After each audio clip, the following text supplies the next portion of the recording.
Mais dès vie qu'en très haut lieu, on nous concocte des lendemains, comment dirais-je, très précaires, je crois. Mais comme disait Charlebois, par devers l'hiver, demain l'hiver, je m'en fous, je m'en vais dans le sud au soleil, me baigner dans la mer. Et je penserai à vous en plantant mes orteils dans le sable doux. Je vous laisse, mon pays ce n'est pas un pays, c'est l'hiver chanté par les charrues. Je vous laisse, mon scraper l'appel de bois pour vous rendre à la lune. Car j'ai un joker dans ma manche. Ouais, monsieur, j'aurai bientôt 80 ans. Voilà qui n'est pas rien.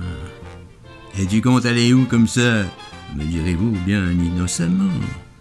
Mais dans la galaxie, dès que j'aurai mon ticket pour l'infini, tagada, mon petit père, me baigner dans pleine nébuleuse aux archipels infusés d'anges lactescents.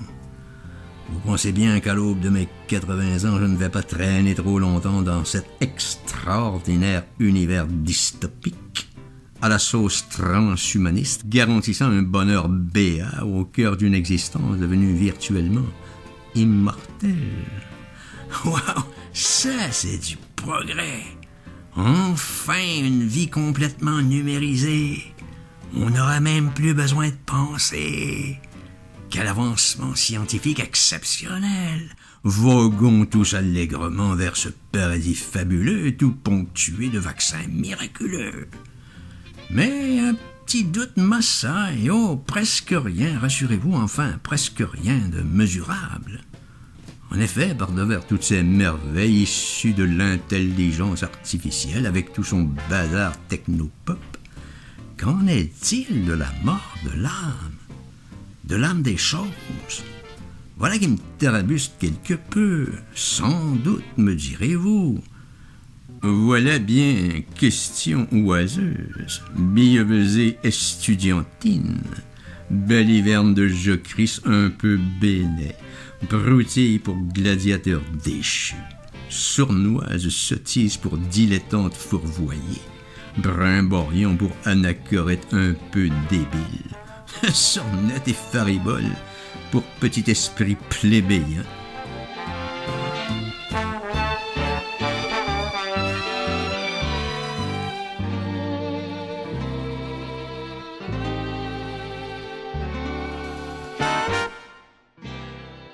Je vois bien que vous voulez m'encourager, mais ce concept d'âme évoque pour moi quelque chose comme une clé de voûte, une porte d'accès, à d'énormes giclées d'étoiles, toutes guillerettes en ritournelles de fées magiciennes, et aux exquises pirouettes en rafales ensorcelantes, ce qui, fatalement, amène plein de petites effronteries de mes petites muses chafouines, toutes caracolantes en contournures biscornues, et dispensatrice d'heures soyeuses dans les sombres arcanes des souterrains de la nuit. Seulement voilà, entre-temps, je m'étais drôlement empêtré dans tout un embrouillamini vociférant. Tout berlificoté j'étais, victime des abominables chasseurs de la mémoire subversive, bien connus pour leur infâme traquenard par-devers les impavides mandarins passeurs de lumière, ceux-là même qui veillent au si fragile équilibre du monde. Et j'étais là, gisant, sur mon lit de ténèbres, tout pantelant, à méditer sur l'affligeant château des âmes mortes. D'où nous provient cette nouvelle folie, la chasse au carbone? Aïe, aïe, aïe, ignorance quand tu nous tiens. Je suis prêt à parier que l'immense majorité, bien pensante évidemment, des tenants de cette mission impossible ignorent les données les plus élémentaires pour appréhender un tant soit peu ce très vaste concept qu'est le réchauffement climatique. On préfère s'en remettre à l'autorité envers laquelle on voue une foi inébranlable. Or, on en revient à la foi, comme pour la COVID. Je rappelle ici, la foi est une croyance, donc une religion, et non une science. Alors, dites-moi, quelle est la teneur de l'atmosphère terrestre en dioxyde de carbone? Allez, allez, un petit effort, une petite approximation peut-être, 20%, 40%. Non, c'est ce que je disais. Ignorance. Je vous fais donc cette petite analogie basée sur des données solides. Population du Canada, environ 40 millions d'habitants. Population du monde, environ 8 milliards d'habitants. La dimension des pays compte sans doute, mais c'est d'abord et avant tout la population qu'on retient, car ce sont eux les vilains irresponsables qui produisent autant de ce gaz perfide, pourtant nourriture essentielle à la végétation, qui de ce fait en est un puissant capteur. Or donc, imaginons un très vaste entrepôt, 2000 mètres carrés, à air ouverte, comme l'atmosphère terrestre, et où le Canada occupe un tout petit espace proportionnel à sa population, soit 10 mètres carrés, avec pour objectif de combattre l'affreuse canicule en investissant dans un très coûteux système de climatisation qui rafraîchirait tout l'édifice. N'oubliez pas, air ouverte. La plupart des autres occupants, Chine, Inde, Afrique, n'en ont rien à foutre de ce combat pour soi-disant sauver la planète. Ils laissent donc grande ouverte portes et fenêtres. Petit rappel, l'atmosphère se compose à 79% d'azote, 20% d'oxygène et 1% de gaz rare, argon, xénon, hélium, hydrogène et dioxyde de carbone, qui à lui seul compose 0,041% de toute l'atmosphère, soit 41 millièmes de 1%. Ça, ce 0,041%, c'est la cible à réduire en forçant les gens par un passe carbone à baisser leur empreinte carbone. Je rappelle que ce 0,041% vaut pour toute la planète. Vous voyez le topo? Vous imaginez toute l'absurdité de cette folle entreprise? Non! Eh ben, il n'y en aura pas de facile.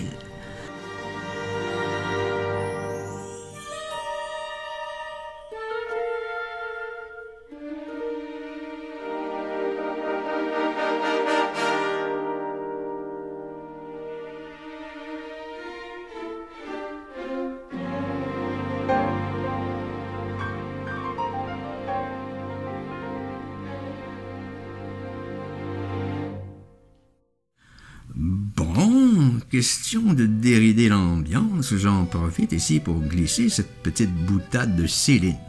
Pas Dion, l'autre Céline. À titre de clin d'œil à mes sympathiques amis climato-hystériques qui sauront bien en tirer profit. Donc, Céline est en exil au Danemark et se plaint de la fraîcheur du temps.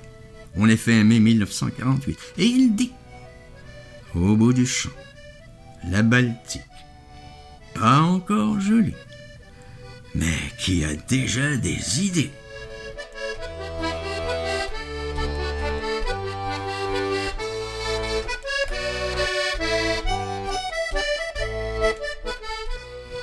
Et tant qu'à faire cette anecdote absolument savoureuse, Céline est à Meudon en août 1951 et elle décrit par lettre à un ami l'inauguration de son tout nouveau frigidaire. Et ça va comme suit. Ah, le frigidaire a été inauguré en tout petit comité. Madame Thérèse, sa collègue, un petit diacre électricien, Lucette et moi-même, et Bessie. C'est moi qui ai dû lire la messe. Le texte était en anglais. Ah, l'émotion. C'est mieux qu'un temple, une basilique. Vous en trouverez, tout s'illumine. Vous touchez un manomètre. A, B, C, les orgues. 1, 2, 3, plus forte. Nous refermâmes tout prudemment. Je nous flexâmes, signâmes, sortir le sous-diacre aussi. Ah, c'était un appareil magique, mystique. Pensez qu'il va frigorifier des saucissons. Des saucissons!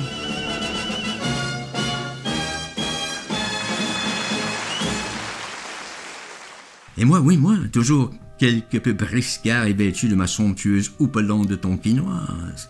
J'étais loin de me douter qu'un vil traquenard en chausse-trappe de guet-apens visqueux m'attendait, là, ci devant, alors que je fonçais armé de mon œil superspicace, droit sur le ténébreux quai de l'enfer.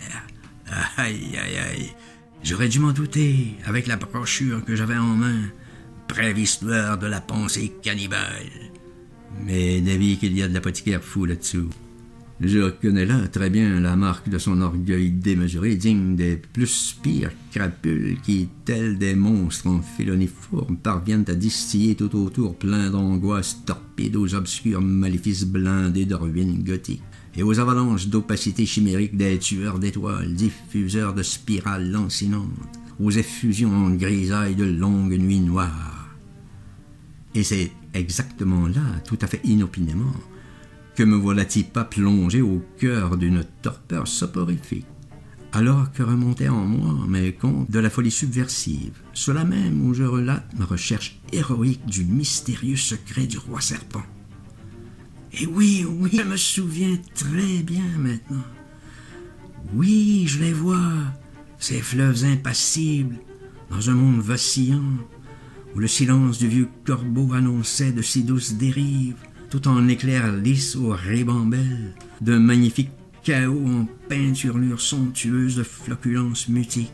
Et cet éclat fulgurant du secret des passagers de la pluie, révélant toutes les loufoqueries taquines de nos chimères, par devers l'obsédante fascination en regard aux divins soupirs des jeunes filles en fleurs, et toutes ces fantabulations dévalant dans nos nuits enchanteresses d'hiérophantes blafards, et de ces musiques aux échos d'envol en sillage tout luminescent, aux voluptés si alléchiantes, et de ces délires en cascade d'envoûtements languides et en parapet fardoche, aux déclivités de mystère madrigal.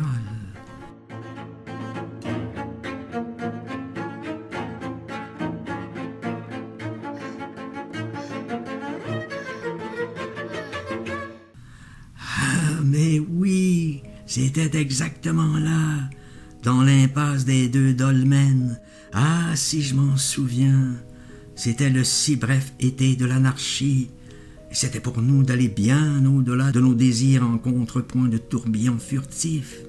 Il nous fallait absolument revoir la magicienne de la falaise, avec son miroir des anges, là, tout près de la poterne mystagogique, celle aux bacchanales extravagantes et aux envoûtants batifolages en bagatelles folichonnes, sous un glorieux serpent d'étoiles au bruissement de gerfaux saignatants dans la brunante. Et on pense à Baudelaire. Là, tout n'est qu'ordre et beauté, luxe, calme et volupté.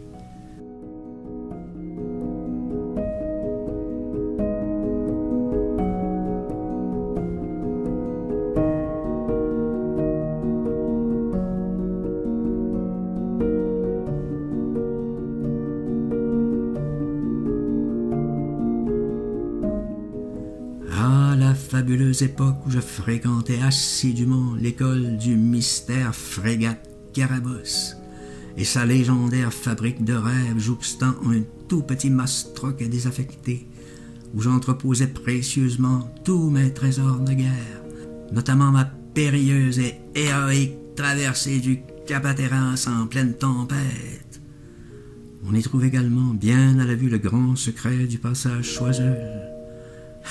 Et une petite affiche bien exposée en entrant sur ma dextre, un mot de Céline, qui s'avance sur les routes des belles harmonies, récolte sa provision de vraie lumière. Et cette jolie petite icône portant en effigie le grappin limbique de la redoutable malédiction des ancêtres, par devers une fabuleuse représentation du poids de la grâce, au cœur du temps suspendu, tout infusé d'heures soyeuses, ô combien légères et fuyantes, et bien sûr mes chroniques d'un homme heureux, auprès d'une femme exceptionnelle, ma belle Charlotte.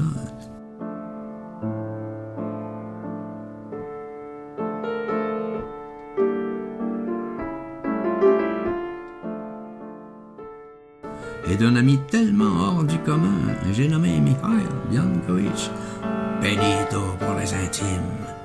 Mais chut, chut, chut, chut, discrétion, discrétion. Il n'est pas bon d'ébruiter ces choses. Les gens sont tellement sensibles. Ah, c'est cette mourance de haut mystère qui m'amène chaque fois dans un état d'insouciance suprême, avec en tête mon fameux Volkswagen Blues, et fatalement je pense à Rimbaud. Comme je descendais des fleuves impassibles, je ne me sentis plus guidé par les haleurs. Alors je termine, et ne m'en voulez pas trop, je vais vous faire un tout dernier Céline. Qui va si loin chercher la guerre et le bon Dieu mérite de rencontrer l'infini.